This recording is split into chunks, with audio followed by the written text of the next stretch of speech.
Okay, guys, so once we have the Arduino connected to our computer, we're just gonna go ahead and open up the software, double click on that.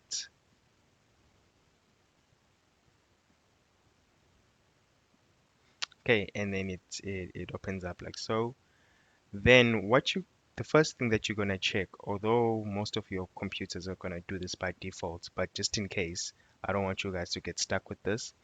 You must check on the bottom right of your computer. It must at least show that your computer is picking up the Arduino. So if you follow my pointer here on the bottom right of my screen, it says that my Arduino is connected to COM6. What you also want to do to double check this is you can go to Tools right up here at the top, and then if you see the port, it also confirms that my Arduino is connected to COM6. So if your Arduino is not showing here for whatever reasons, what you can do is you can go to the start and then search device manager. All right, and then it's gonna pop up here and just open that, and then it's gonna show your devices. All right, I'm just gonna close the other one.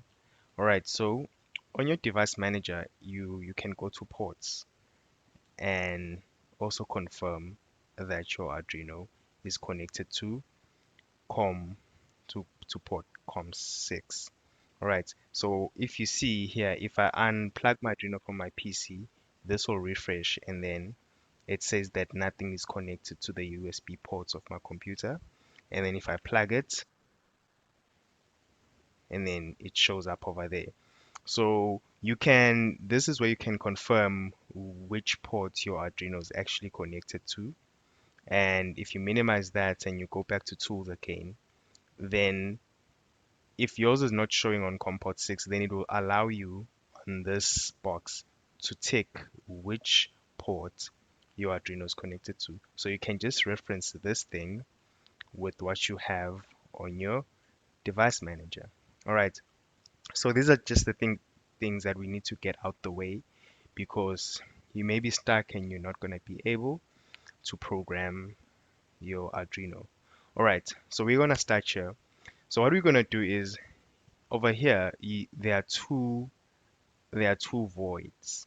Okay, so this bracket and this other close bracket here, these two correspond, and so as these two and those two.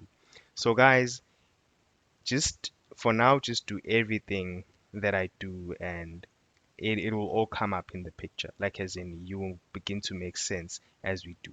But I encourage you to type exactly as I'm gonna type. And the more you type, the more you're gonna get familiar with the environment. So what happens here is that you see on these open brackets. So you call this a function. This the Arduino will come into this and read whatever's in between that bracket and this bracket over here. It'll read that, do exactly as you told it to do, and then it will come out of this bracket, come here to this line, and then it will read this, come into this bracket. All right. So now because if you see here, there's a word loop. This is telling the Arduino that once you get into these two brackets, just be stuck in a loop. So the Arduino will just go down here. Say maybe you have these lines. I'm just gonna scribble this and that. So it's just gonna come here, read this D, F, S, na na na na na na na na na na. Comes here at the end. It's gonna go to the top again and then read this, read this, read this, read and do, read and do. All right. So now so those are the two sections where we're going to type our code.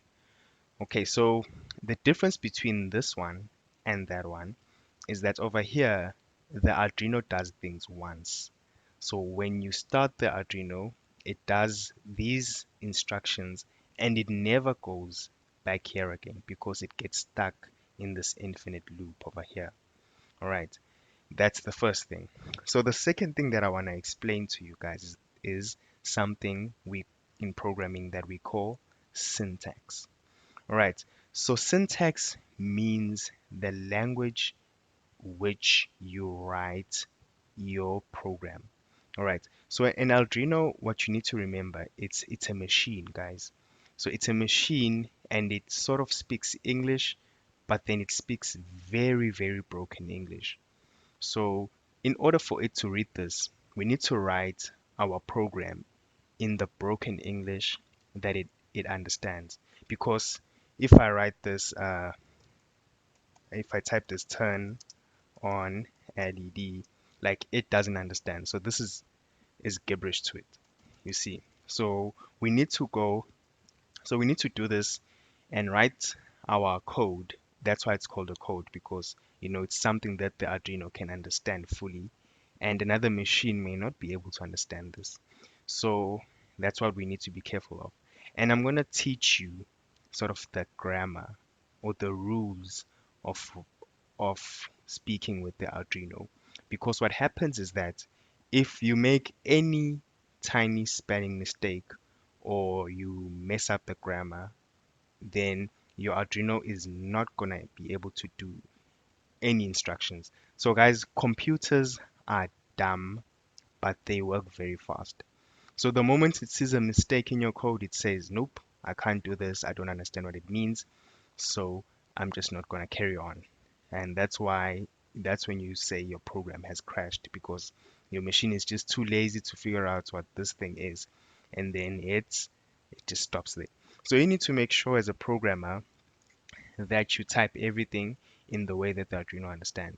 So if you guys think I'm taking too long, since this is the basic or the first time some of you are programming, I just want you guys to understand this. But what I'm gonna do is at the end of this video, I am gonna post another video called The Philosophy of Programming, and I'll explain everything that has to do with programming and how you can understand it and get another picture of it. All right. So first things first, what we need to do is we need to describe the physical, the things that we have on our board or on our breadboard to the Arduino so that the Arduino knows what's going on. And we're gonna write that in software.